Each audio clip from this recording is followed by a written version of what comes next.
With me right now, we have Alexi McCammond, MSNBC political analyst and host of the podcast In Sync with Alexi. And we have Cristina Tzintzún Ramirez, president of NextGen America. Good to have you both back with us. So, Alexi, I'm curious your reaction to this meeting that's coming up. Are you at all surprised that it's happening so quickly, or is this the norm? And I'm curious also what you make of President Biden's reaction to the election overall. Yeah, thanks for having me, Alex. I think that it's interesting seeing Democrats, President Biden, Vice President Harris sort of saying, let's move on, business as usual, let's move forward. We have seen reporting where some staffers of Harris have sort of said as much, saying that they're confused by the messaging that Trump was a threat to democracy. And now everyone at the top is sort of saying, well, let's just move forward and kind of normalize this. It is interesting that the clear threats posed by Donald Trump to the country are no longer at the top of what President Biden or Vice President Harris are saying. That said, Democrats have never been the party to stoop to Trump's behavior, to change decorum or the way that things are done peacefully and respectfully because of the way that Trump operates. And so that's certainly admirable. But I do think it is surprising how quickly it's happening.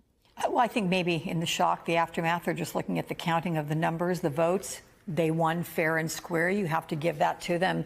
But when it comes to issues, Cristina, as the Trump transition team, works on plans to carry out mass deportations, as he has pledged to do, we've got some new exclusive NBC News reporting that they are considering ending two Biden administration programs which allowed more than 1 million immigrants to legally enter the U.S. It could cause hundreds of thousands of those immigrants to face deportation if they've not been formally given asylum.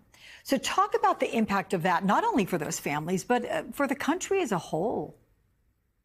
Well, I think people have to remember that J.D. Vance has said that even Haitian immigrants that are legally allowed in the United States, amongst other groups that have legal status to be here, that they want to revoke them from having that legal status. They have questioned the legality of all kinds of programs. And then if you look at people behind the Trump administration, like Stephen Miller, who helped guide the last administration's most draconian policies, where we saw immigrant children being ripped from their mothers, raids across communities that spread terror across mixed status families, that they're also trying to stop what they call, the majority becoming people of color in the country. They want to maintain a white majority. So people have to also understand it from that lens. This, again, is not just about those that are undocumented. This is about trying to change the demographics. When Trump was in office, they also did things like say they wanted to get rid of birthright citizenship, that they wanted to change how the census was done.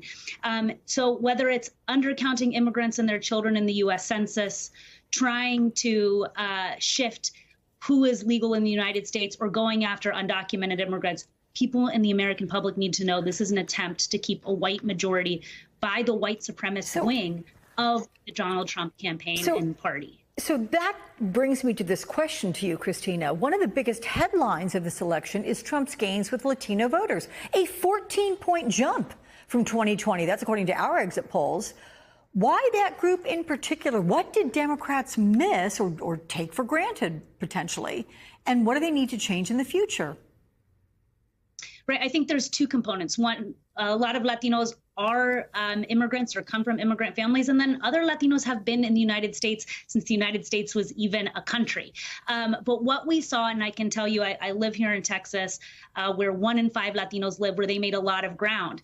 Latinos, we are one of the most poor demographics in the United States. So a huge percentage of us make under $15 an hour. We have twice the national average that we're likely to be uninsured and not have access to health care. And Donald Trump tapped into and preyed on the Latino population that's incredibly poor. Now, when I talk about seeing a pathway forward, if you look at what Bernie Sanders did in 2020 in the primary, he bet that he could win the primary if he invested heavily in the Latino population with an understanding that a strong economic populist message, deeply investing in Latino media and communications could win a significant portion, that there is a significant portion of the Latino population that is up for grabs. And you can be mad about it or you can get organized about it. And I think Democrats need to get organized about it and understand that economic populism is how we're going to win this population back.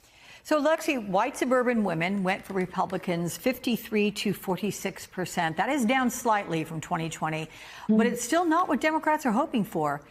Have we maybe reached the limit of how far the abortion issue can be relied upon to get voters to the polls? I read it a little differently, Alex. I think that throughout history, we have seen white women siding with our oppressors over with, Black women. We have seen white women upset about Black men getting the right to vote before they had the right to vote, not so that all women could have the right to vote, but because they didn't want Black men to have the right to vote before them. We have seen throughout history, white women in particular, siding with white men, powerful white men, just so that they can have a seat at the table, even though those white men aren't looking out for their own interests. So while I do think the abortion issue is something that Democrats perhaps over-indexed on, I do argue that we have seen this throughout history. And in some ways, it's not surprising to see that large share of white female voters supporting Donald Trump